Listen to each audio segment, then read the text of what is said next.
বাবা আর ভাইদের জব্দ করার জন্য। মানুর বিয়েটা তো আর নিজের ইচ্ছা মতন হলো না। ওরে বাবা, তোরা এবার ক্ষমা দে না। মেজকুড়ি শরীরটা দিকে একবার তাকিয়ে দেখেছিস? কি অসুস্থ মানুষটা।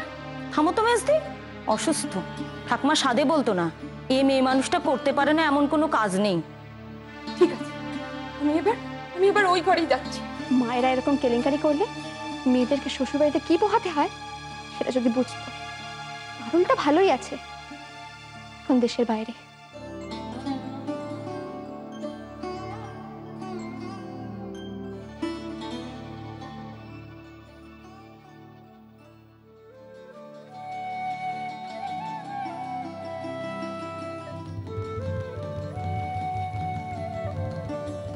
বাবা,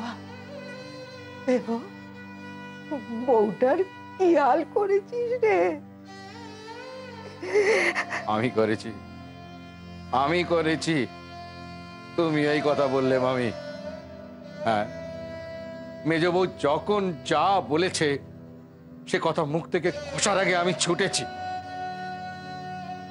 নিজের কাহুন আর গাসনি বাবা, নিজের কাহুন গাসনি। সারাটা জীবন যদি করি থাকিস তাহলে বউটার বুকে এত হাহাকার কেন বলি? সে কথা একবার ভেবেছিস? বাড়ির সবাই আমাকেই দুষছে, সবাই দুষছে। মায়ের কাণ্ড কারখানা শুনেছ? কেন, কি হয়েছে? ওনার কাণ্ড ঘটাবার তো শেষ নেই, একটা না একটা কাণ্ড ঘটিয়েই চলেছেন।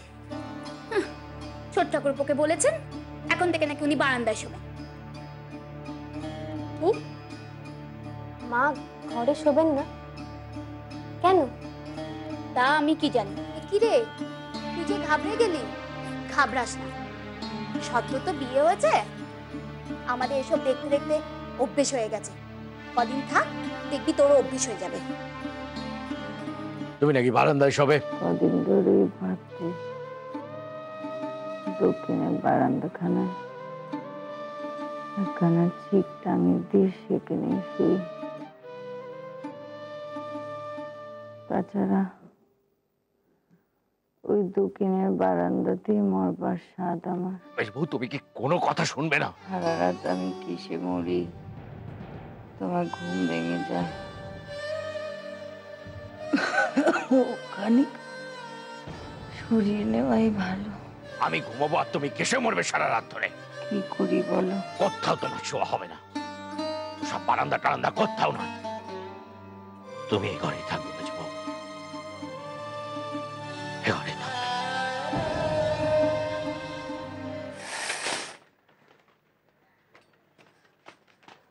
এই এসব কি হচ্ছে? এসব কি হচ্ছে কি? আমি জানতে চাই এসব কি হচ্ছে?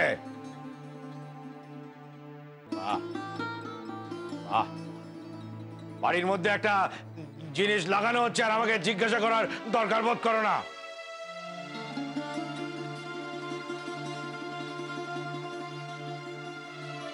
একটা পাগল ছাগল মানুষ কি বললো আর সেই জন্য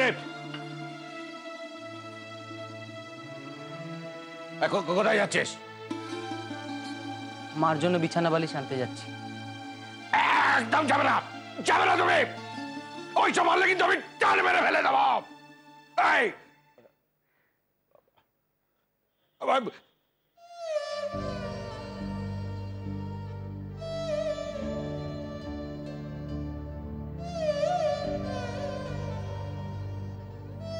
আমি তো কিছু বলছি রে, কিছু বলছি তো। হ্যাঁ,